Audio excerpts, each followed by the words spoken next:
parched earth, silent pens, and camels that once roamed oceans of sand now stand behind walls, waiting for feed. In Somalia, a nation hammered by drought and floods, ancient pastoral life is collapsing.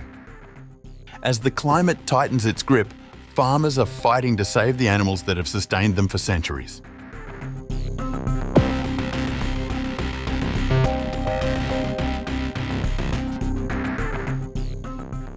The morning sun throws long shadows across a makeshift pen on the outskirts of Mogadishu, where dozens of camels stand in neat rows waiting for their feed. This is a far cry from the open rangelands where Somali camels have moved for centuries. Instead of roaming for forage, these animals now rely on purchased hay and collected grasses, their once nomadic routines replaced by confinement and controlled feeding.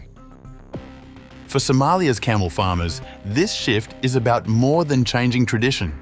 It has become a matter of survival in a country bearing the brunt of climate change despite contributing almost nothing to global emissions.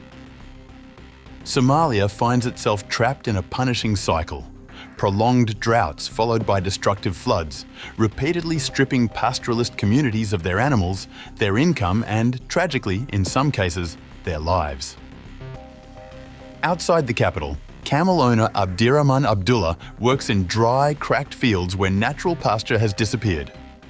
The severe shortage of pasture leaves no place for camels to graze, and we can't provide them with any grazing land.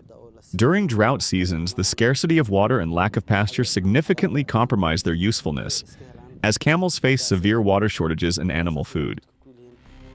During drought seasons, scarce water and declining forage make it nearly impossible for camels to thrive, weakening their health and undermining the livelihoods of herding families who have relied on them for generations. Yet amid this crisis, a quiet transformation is underway. At Beta Dairy and Meat on the outskirts of Mogadishu, manager Hassan Abdirahman has moved his herd from the hinterlands into purpose-built pens designed for an entirely new system. Known as zero-grazing, the model keeps camels in confined spaces where workers feed them, clean their pens, and maintain strict routines around milking and veterinary care. The camels, once desert roamers, have adapted. Hassan explains that this controlled environment has allowed operations like his to produce nearly 1,000 litres of milk per day. Workers transport the milk in large jugs, loading them onto tuk-tuks that weave through Mogadishu's streets toward restaurants and markets. The dairy sells milk to eateries for $2 per litre, though customers often pay between $2.50 and $3 after transport costs, taxes and checkpoint fees are added.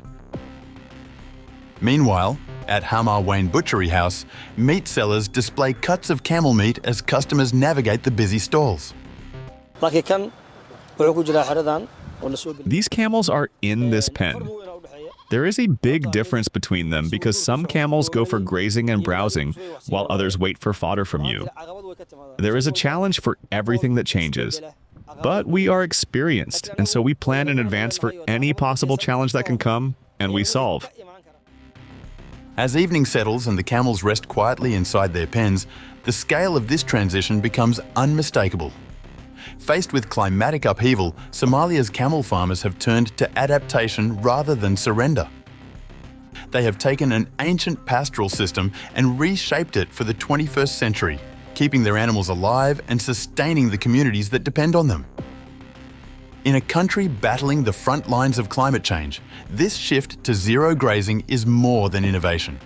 It is resilience in motion, ensuring survival in a landscape where the old ways can no longer endure.